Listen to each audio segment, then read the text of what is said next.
Jangan lupa subscribe YouTube channel Metro TV News dan pastikan untuk menyalakan lonceng notifikasinya.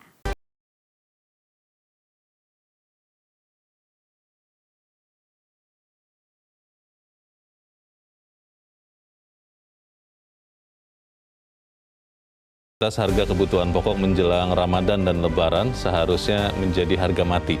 Tapi sayangnya sampai hari ini momok kenaikan harga tampaknya bukan sekedar gurauan karena sejumlah harga komoditas sudah naik mulai sebulan terakhir. Pemirsa, inilah editorial Media Indonesia di siang ini Jumat 1 April 2022 dengan tema Jaga Stabilitas Harga Saat Ramadan bersama saya Leonard Samosir. Dan editorial Media Indonesia ini juga dapat Anda simak melalui MG Radio Network di frekuensi 94,7 FM di kawasan Jakarta dan sekitarnya. Para pendengar dan Anda semua bisa ikut menyatakan pendapat Anda dengan menelepon nomor telepon 021 583 99 100. Dan pemirsa, pagi ini telah hadir di studio Metro TV bersama saya, anggota Dewan Redaksi Media Group Gaudensius Suhardi. Bang Gauden, selamat pagi. Selamat pagi, Bang. Sehat-sehat, Bang? Sehat. Sehat-sehat ya. Masih pakai masker karena COVID masih ada? Harus pakai masker. COVID itu pasti ada. Pasti ada. Oke, kita tidak akan bicarakan COVID, kita bicara soal harga-harga yang saat ini sudah mulai naik, Bang Gauden. Tapi sebelumnya pemirsa, kita lihat dulu ada beberapa berita yang menjadi perhatian Media Indonesia. Yang pertama, ini headline Media Indonesia untuk hari ini, minyak goreng ada di komputer, tidak di pasar. Maksudnya ini komputer apa, siapa, dan apa artinya ini maksudnya, Bang?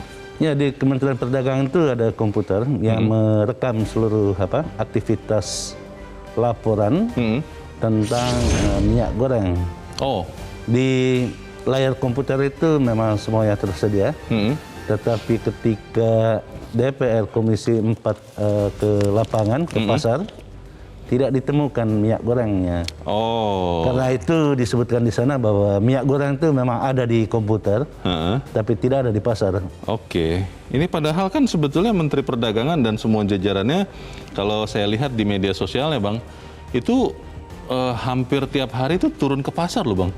Ya, itu mengonfirmasi sekaligus bahwa memang budaya asal Bapak senang itu masih berlaku. Masih ada? Masih ada. Oke. Dan juga kebiasaan kita untuk bekerja di balik meja itu masih dipertahankan.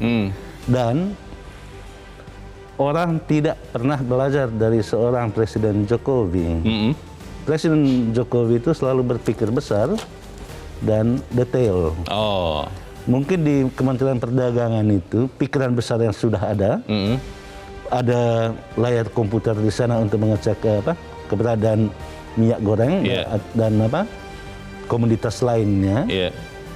Tetapi detailnya itu yang payah. Oh. Sangat payah malah. Oke. Tapi ya ini harusnya sudah ada solusi ya, karena kalau tidak nanti membuat keresahan masyarakat juga. Ya itu tadi solusinya, solusi di atas komputer. Oke.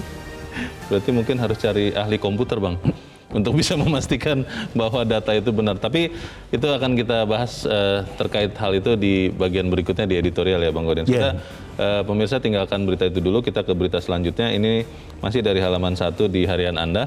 Perbatasan Republik Indonesia dan Papua New Guinea segera dibuka. Ini maksudnya tadinya ditutup karena COVID ya, Bang? Ya, ditutup karena COVID dan sekarang mau dibuka.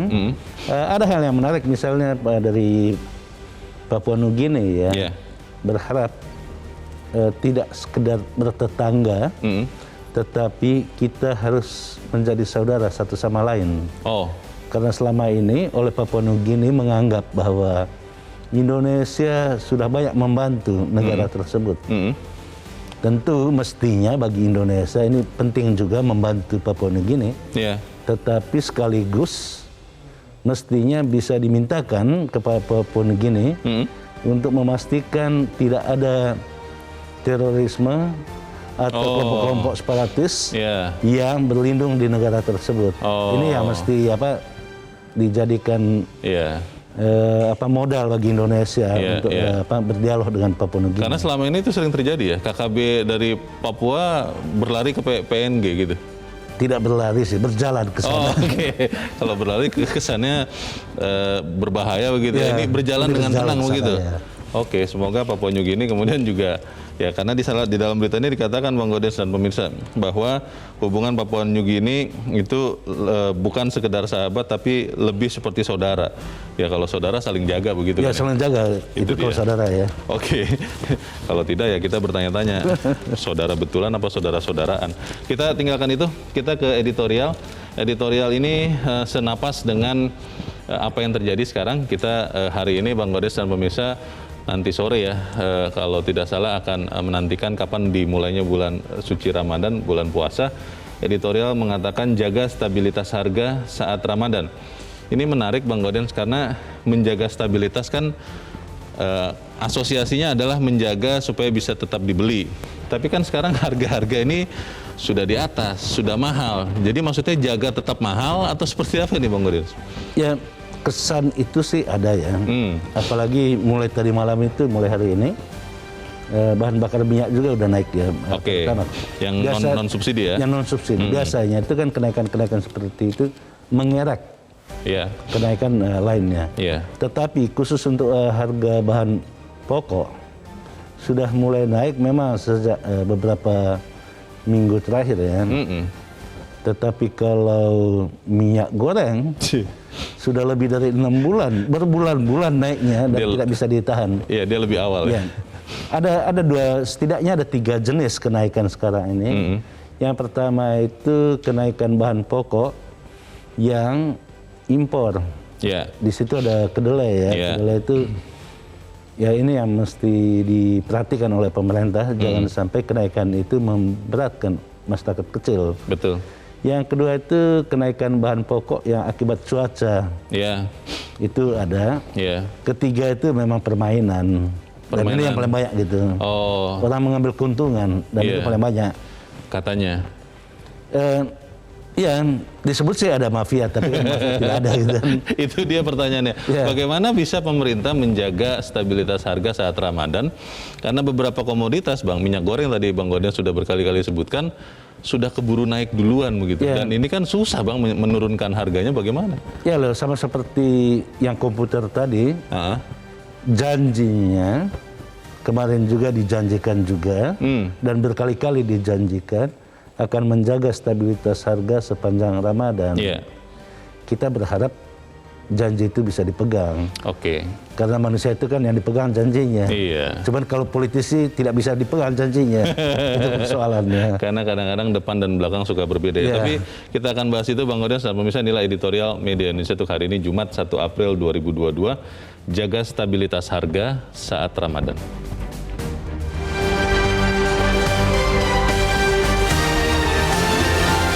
Jaga stabilitas harga saat Ramadan.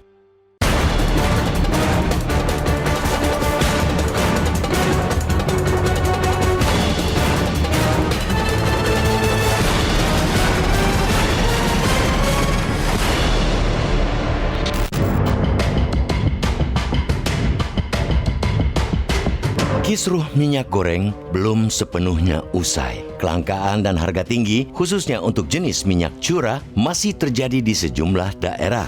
Di lain sisi, gejolak harga minyak dunia yang memunculkan risiko penaikan harga bahan bakar minyak atau BBM pun masih menjadi isu yang tampaknya bakal berlarut. Kini kita dihadapkan lagi dengan datangnya bulan suci Ramadan 1443 Hijrah. Dari pengalaman yang sudah-sudah, kedatangan Ramadan kerap menjadi kisah horor karena terjadinya kelangkaan dan melonjaknya harga bahan-bahan pokok. Apapun alasannya, ketersediaan dan stabilitas harga kebutuhan pokok menjelang Ramadan dan Lebaran semestinya menjadi harga mati. Tugas pemerintah memilih langkah antisipasi yang tepat demi menjaga pasokan dan kestabilan harga. Dengan begitu, warga dapat berpuasa dengan tenang. Di sisi lain, angka inflasi pun dapat terjaga. Meskipun mungkin kondisi dan situasinya berbeda, bolehlah kita menjadikan Ramadan dan Lebaran pada 2017 hingga 2020 sebagai benchmark langkah antisipatifnya. Mengapa? Karena pada periode itu, kolaborasi antar instansi pemerintah relatif berhasil menjaga stok dan stabilitas harga kebutuhan pokok. Hal itu terbukti dari indikatornya. Di lapangan saat itu hampir tidak ada gejolak masyarakat yang diakibatkan oleh kurangnya pasokan pangan. Aksi spekulan juga bisa diredam sehingga harga tak meroket. Indikator di atas kertas pun sama bagusnya. Inflasi volatile food pada saat momen Ramadan dan Lebaran, terutama pada periode 2019-2020, juga tercatat kurang dari 1%. Untuk mencapai benchmark itu, mau tidak mau pemerintah mesti bekerja lebih keras dan cermat menyiapkan langkah-langkahnya. Kita tahu saat ini ekosistem global untuk distribusi dan harga sejumlah komoditas sedang tidak sehat karena faktor-faktor di luar hukum ekonomi seperti perang. Volatilitas harga CPO dan minyak dunia yang kemudian menyebabkan gejolak harga minyak goreng dan BBM ialah contoh paling nyata dari ketidakseimbangan ekosistem komoditas tersebut. Pada saat seperti itu, praktik-praktik mafia, spekulasi, dan kartelisasi seperti menemukan habitatnya. Hal-hal itulah yang kini sedang dihadapi dunia, termasuk Indonesia. Belum lagi, situasi pandemi COVID-19 juga sebetulnya belum sepenuhnya berakhir. Dampaknya terhadap perekonomian dan daya beli rumah tangga pun masih terasa. Dari sisi kesehatan, masyarakat mungkin sudah menjalani kehidupan mendekati normal. Akan tetapi, dari sisi ekonomi, sejatinya masih banyak yang belum sembuh. Artinya, tantangan pemerintah saat ini sangatlah tidak mudah. Akan lebih sulit dari tahun-tahun sebelumnya. Semua faktor yang disebutkan di atas akan menjadi variabel yang tidak bisa dilepaskan ketika pemerintah menyiapkan strategi pengamanan ketersediaan dan stabilisasi harga bahan pokok selama Ramadan dan menjelang Idul Fitri 1443 Hijriah. Sampai hari ini, momok kenaikan harga itu bukan sekedar gurauan. Jika mengutip laman Pusat Informasi Harga Pangan Strategis atau PIHPS, sejumlah komoditas sudah mengalami kenaikan harga mulai sebulan terakhir. Komoditas yang sebagian besar pemenuhannya masih tergantung pada impor seperti kedelai, gula dan daging sapi, bersama minyak goreng tercatat sebagai item bahan pokok yang harganya terus menaik. Ini yang mesti segera diantisipasi dengan cepat dan terukur oleh pemerintah. Kalaupun terjadi kenaikan harga karena faktor hukum ekonomi, pasokan permintaan, pemerintah harus menjaga kenaikan itu tetap di level yang wajar. Selain operasi pasar, Kementerian Perdagangan, Satgas Pangan Polri, Kejaksaan, bila perlu dibantu intelijen, mesti lebih tegas menindak penjahat-penjahat yang terbukti mengacaukan tata niaga sekaligus merusak harga komoditas bahan pokok. Ingat, dalam isu harga pangan dan kebutuhan pokok ini, kewibawaan pemerintah dipertaruhkan. Tak perlu berbusa-busa memberikan pernyataan dan alasan karena sejatinya yang dituntut publik hanya satu, keberhasilan menstabilkan harga secara nyata.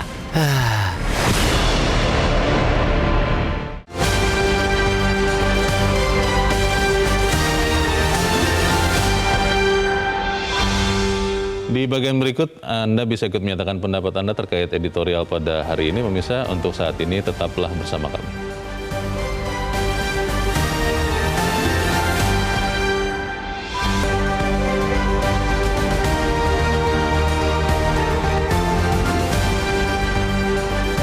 Terima kasih pemirsa, Anda masih bersama kami di Editorial Media Indonesia. Bang Gaudens, kita mau mendengarkan dulu Bang pendapat dari pemirsa Metro TV. Kita saat ini sudah terhubung dengan Pak Sukarwan di Temanggung, Jawa Tengah. Pak Sukarwan, selamat pagi. Selamat pagi Metro TV, selamat pagi Bang Leo. Selamat pagi Pak Sukarwan, bagaimana Pak? Harga-harga sudah stabil di sekitar Anda? Stabil mahal atau stabil terjangkau atau seperti apa Pak Sukarwan? Wah, semakin ngeri. Jadi begini ya berpuluh-puluh tahun saya sudah mengikuti setiap menjelang Lebaran, bulan Ramadan tuh ya harga naik tuh relatif. Tapi untuk tahun ini tuh signifikan dan luar biasa. Artinya luar biasanya sepertinya tidak bisa teratasi gitu loh. Harga yang sudah naik lebih dulu sebelum bulan puasa seperti minyak goreng, atau memang semua komoditas makanan khususnya Pak Sukarwan naik juga di sekitar Anda, Pak? Nah, justru jauh-jauh sebelum bulan Ramadan sudah naik, artinya sejak Januari, mestinya pemerintah dalam hal ini Kementerian Perdagangan harus tanggap, artinya harus segera antisipasi, istilahnya itu harus ceket bagaimana memitigasi dan meminimalisasi agar tidak berlarut-larut. Lah ini kan sangat berlarut-larut, sehingga di hati masyarakat itu bertanya-tanya, pertama, apa pejabatnya tidak bisa mengatasi, atau memang ada mafia-mafia yang super canggih, kok seperti ini tahun ini orang ini ngeri sekali loh. Ngeri sekali di masyarakat itu. Sudah mengeluh semua masyarakat itu. Jadi kalau melihat kejadian ini Pak Sukarwan, Anda masih optimis tidak bahwa ya diusahakan semaksimal mungkin supaya bahan-bahan makanan khususnya bisa lebih terjangkau Pak harganya. Anda optimis tidak itu bisa dilakukan Pak Sukarwan? Ya mohon maaf ya, dengan sangat mohon maaf, ini ibarat sepak bola kan sudah injury time. Bulan puasa besok sudah malam terawih, malam minggu itu kok ini sudah injury time sekali. Kalau bisa teratasi ya dia, tapi kalau tidak ya mohon maaf lah, masyarakat ya menerima apa adanya, itu aja lah. Oke. Baik, kita doakan sama-sama ya Pak Sukarwan supaya kemudian pemerintah bisa menurunkan harga. Pak Sukarwan, terima kasih untuk pendapat Anda dari Temanggung, Jawa Tengah. Selamat pagi. Di belakang Pak Sukarwan ada Pak Edward dari Curup, Bengkulu. Pak Edward, selamat pagi Pak. Halo Pak Edward. Iya, selamat pagi. Selamat pagi Pak. Silakan Pak Edward, bagaimana Pak pendapat Anda Pak? Kebetulan saya ini pedagang warung manisan Mas, yang menjual 9 bahan pokok juga. Jadi yang terasa naik itu sekarang itu selain dari minyak goreng yang mulai Januari, yang baru-baru ini naik itu gula pasir. Gula pasir itu biasa harganya 600-610, sekarang 650.000, naik 40.000 per karung. Ini gambaran aja. Saya berpikir ini kan sudah ada Satgas Pangan. Sudah ada Bulog. Kalau bahan pokok beras harganya stabil, nggak ada kenaikan. Tetapi bahan mana? Saya berpikir begini, mungkin kalau gula menyangkut supply and demand, karena memang di bulan puasa orang banyak buat panganan, buat minuman, sehingga gula agak naik. Tetapi harusnya pemerintah kan dengan Satgas Pangannya bisa mendeteksi. Ini jangan sampai para mafia, para cukong ini memanfaatkan kesempatan dengan melihat situasi yang begini. Ini ada apa? Itu salah satu gula. Kalau minyak goreng ini saya yakin di belakang mafia-mafia ini ada orang super power, orang kuat yang nggak bisa ditangani oleh pemerintah, nggak bisa ditangani oleh Satgas Pangan. Karena apa? Indikasi tentang adanya kartel, adanya mafia ini jelas sekali. Kalau orang Jawa bilang sudah ceto welo-welo ini. Tetapi nggak ada tindakan sampai sekarang. Ini ada ada siapa di belakang ini. Saya kasihan presidennya, semuanya kembali kepada pemerintah. Pemerintah berarti presiden. Padahal presiden sudah menginstruksikan jauh-jauh hari. Tolong jaga stabilitas harga pangan turun. Kalau menurunkan nggak usah lah, tapi jangan naiknya kelewatan gitu lah. Di saat Indonesia sedang kesulitan ekonomi, daya beli rendah, karena adanya pandemi ini. Ini ditambah dengan beban-beban gilanya para pedagang, para yang rakus dan busuk yang seperti dikatakan Mendak itu. Mereka manfaatkan situasi di sana masyarakat butuh. Nah tolonglah ini petugas Bulog ada, Satgas Pangan ada, masa nggak bisa ngatasi yang begini? Naik-naiklah, tapi janganlah terlalu kasihan dengan masyarakat. Terima kasih. Oke, terima kasih Pak Edward di Curup, Bengkulu untuk pendapat Anda. Selamat pagi Pak. Pak Sukarwan tadi mengatakan untuk tahun ini naiknya banyak sekali Bang. Dan kalau menurut Pak Edward sebetulnya kan sudah ada institusi-institusi ya. Bulog, ada Badan Pangan, ada Satgas Pangan. Tapi kan pertanyaannya kembali lagi ke hukum dagang Bang. Kalau kemudian suplainya hilang, pemerintah mau menurunkan harga kan harus bantu dengan menambah suplai. Tapi Bulog kan hanya punya beras Bang, tapi yang lain-lain tidak punya. Bagaimana Bang? Ya saya ingin merujuk pada pasal 55 Undang-Undang Nomor 18 2012. Tentang pangan. Pada pasal 55 itu mengatur atau memerintahkan kewajiban pemerintah untuk melakukan stabilisasi pasokan dan harga. Nah, di ayat 2 dari pasal itu, tujuan dari pemerintah menjalankan kewajiban itu untuk melindungi UKM, untuk melindungi petani, untuk melindungi nelayan, pembudidaya ikan, atau dengan kata lain untuk melindungi masyarakat paling bawah pemerintah ditugaskan untuk menjaga stabilisasi pasokan dan harga. Kita lihat sekarang pasokannya ada yang berlimpah, tiba-tiba ada yang berkurang, tiba-tiba kalau berubah kebijakannya, tiba-tiba berlimpah lagi minyak goreng stoknya. Itu contohnya minyak goreng. HET dicabut langsung banyak barangnya. Kita lihat juga bagaimana menjelang Ramadan, harga-harga impor itu semakin tinggi. Katakanlah daging sekarang ini mulai tinggi. Nah, yang berbeda dari tahun-tahun sebelumnya, kalau sebelumnya itu menjelang Ramadan itu pemerintah itu menggerakkan seluruh potensi masyarakat untuk menjaga stabilitas harga dan pasokan. Jadi ada gerakan massal di tengah masyarakat dan pemerintah berada paling depan untuk melakukan menjaga pasar. Dan gerakan itu terstruktur dan sistematis ya? Dan terasa. Dan masif, Kalau sekarang bicaranya nyaring sekali untuk berjanji akan dilakukan stabilisasi tadi itu di pasal 55 itu pada pasokan dan harga. Tetapi di lapangannya itu yang sulit atau yang sekarang ini jauh panggang dari api. Bang, tapi kalau bicara teknisnya Bang, ada pengusaha yang mengusulkan bahwa Bulog itu benar-benar difungsikan juga sebagai buffer body. Jadi menurut beliau beras itu saat ini selalu stabil karena Bulog punya stok yang sewaktu-waktu bisa dipakai membanjiri pasar kalau sampai ada yang berusaha menimbun beras. Tapi minyak goreng, lalu beberapa komoditas yang lain, itu pemerintah tidak punya barang untuk dalam tanda petik melawan frontal para mafia katanya, sehingga kemudian harga-harga tetap mahal seperti sekarang. Bagaimana? Ya, kita harus kembali kepada filosofi dasar, pasal 33 Undang-Undang Dasar 45. Negara itu harus menguasai hasil dari bumi, laut, dan kekayaan alam. Itu harus dikuasai oleh negara. Menurut Hatta, pada pasal itu, bukan berarti negara yang mengerjakan seluruhnya.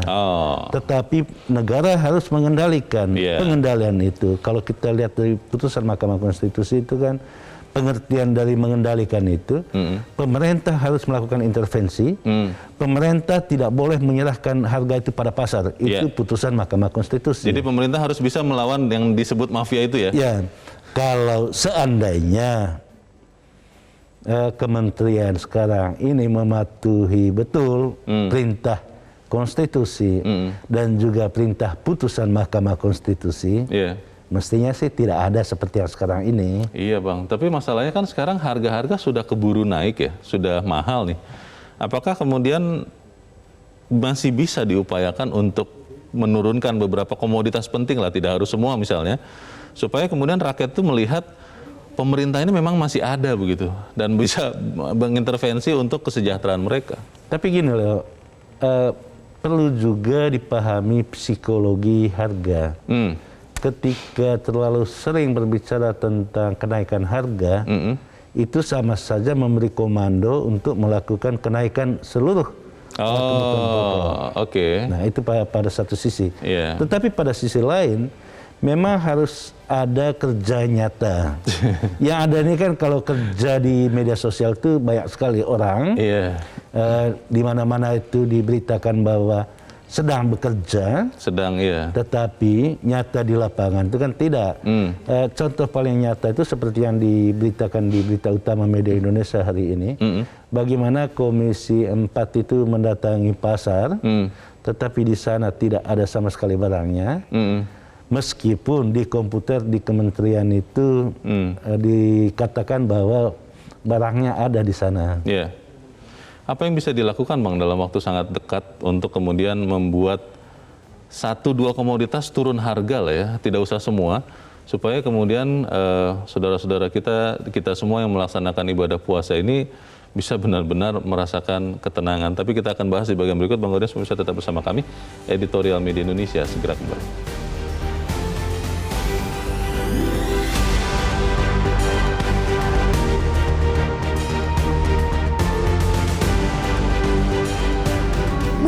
Indonesia mengajak Anda untuk mengakses fitur premium e-paper. Dengan sajian konten berbasis intelektual dan meneguhkan kebangsaan, Media Indonesia tampil dengan lebih dinamis melalui e-paper Media Indonesia yang dapat Anda akses kapan saja, di mana saja. Caranya mudah, download aplikasi Media Indonesia di Android atau ketik link e-paper.mediaindonesia.com atau bisa scan QR code pada layar kaca Anda. Klik tab e-paper di bagian samping layar tablet Anda, daftarkan data diri, serta pilih paket berlangganan e-paper Media Indonesia sesuai dengan kebutuhan Anda. Nikmati juga bonus spesial tambahan 4 halaman rubrik fokus setiap hari. Semua bisa Anda dapatkan hanya di e-paper Media Indonesia. Untuk informasi lebih lanjut, hubungi customer service di nomor 0811 1201 2018 atau kunjungi media sosial @Media Indonesia. Media Indonesia, referensi bangsa. Terima kasih misalnya masih bersama kami. Kita di bagian akhir dari diskusi kita pagi ini. Bang Gaudens, ada pengusaha retail yang mengatakan kepada saya untuk minyak goreng bisa dicoba cara untuk seperti yang dilakukan pemerintah terhadap batu bara. Waktu itu kan kalau kita ingat Januari tahun ini batu bara itu dihentikan ekspornya selama kalau tidak salah 2 pekan. Semuanya dikasih ke dalam negeri dan akhirnya waktu itu bisa memastikan pasokan batu bara untuk PLN dan harganya pun turun di dalam negeri. Usulan itu adalah dilakukan untuk minyak goreng katanya begitu Bang. DMO saja 100% 2 pekan. Mau tidak mau itu harga pasti akan turun, setelah itu baru dilepas lagi. Cara-cara seperti ini kan harus dilakukan untuk menurunkan harga. Bagaimana Bang? Ya, ada 2 hal yang berbeda sih. Kalau batu bara itu tidak masuk dalam kebutuhan pokok. Oke, tapi listrik yang dihasilkan kan kebutuhan pokok kita Bang. Itu yang mau saya katakan, tetapi kalau minyak goreng itu masuk dalam kebutuhan pokok. 9 kebutuhan pokok itu masuk minyak goreng di dalamnya. Yeah. Maksud saya, terhadap hal yang bukan kebutuhan pokok saja ada kebijakan yang baik seperti itu dan efektif. Kok terhadap yang kebutuhan pokok itu tidak ada. Itu artinya memang pekerjaan untuk rakyat itu tidak terlalu penting gitu. Itu yang pertama. Tetapi yang mau saya katakan gini, saya agak lebih filosofis ya. Pemerintah ini dipilih oleh rakyat untuk melayani, bukan untuk dilayani. Oke. Nah, ketika dia datang untuk melayani, mestinya dia bekerja dengan sungguh-sungguh. Yeah. Patron untuk bekerja sungguh-sungguh itu tirulah Jokowi. Pak Jokowi itu tidak hanya pernah melihat hal yang besarnya saja, katakanlah terkait dengan produk dalam negeri. Yeah. Bagaimana Presiden tahu persis bahwa biaya belanja barang dan jasa itu justru lebih banyak impor daripada kebutuhan dipasok dari dalam negeri. Presiden sudah tahu gitu loh sampai detail ini. Mestinya Kementerian Teknis itu jauh lebih teknis lagi penguasaannya. Jangan selalu berbicara berdasarkan laporan dan bekerja di balik meja. Ya, kita tahu persis bahwa kementerian, pejabat-pejabat kementerian itu turun sampai daerah. Kalau mereka turun, barang sih ada harga stabil gitu ya. Persoalannya kan ketika mereka kembali dari pasar, dari sidak itu, tiba-tiba barangnya hilang gitu ya, harganya naik. Nah, ini berarti ada sesuatu yang tidak beres.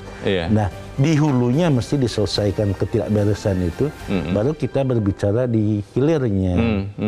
Nah, kita berharap, terutama menghadapi Ramadan yang mungkin mulai besok itu, biarkanlah masyarakat yang menjalankan ibadah ini beribadah dengan tenang gitu. Tidak perlu lagi berpikir tentang kenaikan harga-harga. Apalagi Pertamax sudah naik dari tadi malam gitu kan. Nah, kita tunggu lagi apalagi yang akan naik. Tetapi saya yakin dan sangat yakin Presiden itu selalu ada perintah, kata kunci perintah Presiden. Perintah, bahkan itu perintahnya sejak Januari. Perintahnya itu memastikan bahwa pemerintah itu melayani kebutuhan rakyat. Kebutuhan rakyat itulah di atas segala-galanya. Tetapi terlihat sampai sekarang kebutuhan rakyat itu belum menjadi prioritas utama. Karena itu harga itu naik-naik terus saja, tidak bisa dikendalikan. Nah, kita berharap karena ini menjelang bulan suci Ramadan gitu. Iya. Mestinya sih pemerintah itu berbaik hati lah. Minimal dalam 12 bulan itu sebulan lah berbaik hati kepada rakyat. Gitu. Saya sih terus terang percaya Bang kepada niat baik pemerintah. Masalahnya kerjanya itu yang relatif belum efektif. Kalau misalnya bicara soal minyak goreng saja, itu kan kalau kita perhatikan Menteri Perdagangan Muhammad Lutfi itu ke seluruh Indonesia kelihatannya sudah datang, ke pasar itu sudah memastikan, dan sudah bekerja sama juga dengan Satgas Anti Mafia Pangan, kepolisian. Tapi kan tidak efektif juga nih. Ini apakah memang kemudian pemerintah benar-benar tidak punya gigi lagi atau bagaimana? Ya lanjutannya dari punya niat baik itu kan, niat baik saja tidak cukup. Iya. Tetapi kerja nyata. Nyatanya itu yang tidak ada gitu. Kerjanya sih ada, tapi nyatanya nggak ada gitu. Atau yang dihadapi, kalau tadi kata salah seorang pemirsa, yang dihadapi adalah memang orang-orang sangat kuat. Tadi Pak Edward kalau tidak salah mengatakan ini kelihatannya ini powernya besar sekali sehingga seorang Menteri Perdagangan untuk minyak goreng tidak sanggup untuk mengadakan atau menurunkan harganya. Bagaimana Bang? Saya tidak terlalu yakin sih bahwa ada orang kuat di balik ini semua gitu. Karena ini terkait dengan kebijakan dan konsistensi. Nah konsistensi ini kan yang tidak nampak ya. Kadang-kadang itu pengendalian lewat pengendalian harga, kadang-kadang pengendalian pasokan, tetapi memang di masyarakat, terutama di pasar-pasar itu tidak tampak gitu loh. Apakah ini kemudian harus diambil alih lagi oleh seorang Presiden Joko Widodo untuk kemudian memastikan harga minyak goreng bisa turun seperti batu bara tersedia, atau bagaimana Bang? Ya presidensi sudah berjanji untuk menangani khusus tentang minyak goreng ini, dan beberapa kali sudah dibicarakan di rapat terbatas kabinet. Tetapi memang ke bawahnya itu loh. Tadi saya katakan bekerja itu kadang-kadang kita berpikir besar ya saja. Kalau kita berpikir tentang yang besar-besar saja itu seperti filsuf gitu, berpangku tangan aja kerjanya. Tetapi hendaknya dia itu bekerja seperti tukang bangunan gitu. Menyusun batu bata itu kan satu persatu dan itu butuh ketelitian. Itu yang disebut detail. Nah, pada tingkat detail kebijakan itu yang belum mantap gitu. Tetapi pada tingkat besarannya karena itu seperti berpangku dagu gitu, bertopang dagu, bagus-bagus saja. Nah, kita berharap ya dalam sebulan ini ke depan lah. Bantulah masyarakat ini agar mereka tenang menjalankan ibadahnya. Itu saja sih. Kita sama-sama juga doakan supaya itu bisa terjadi, karena kembali lagi the devil is in details ya.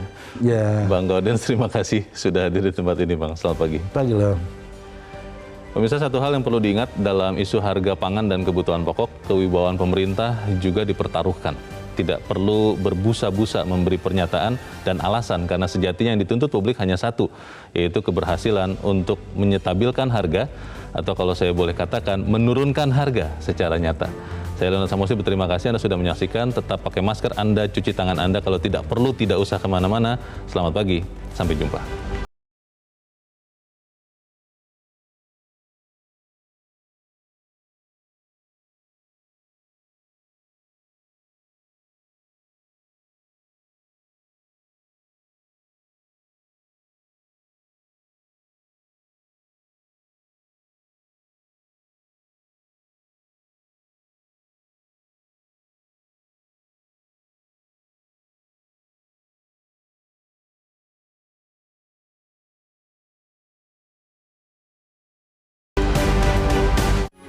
Metro TV,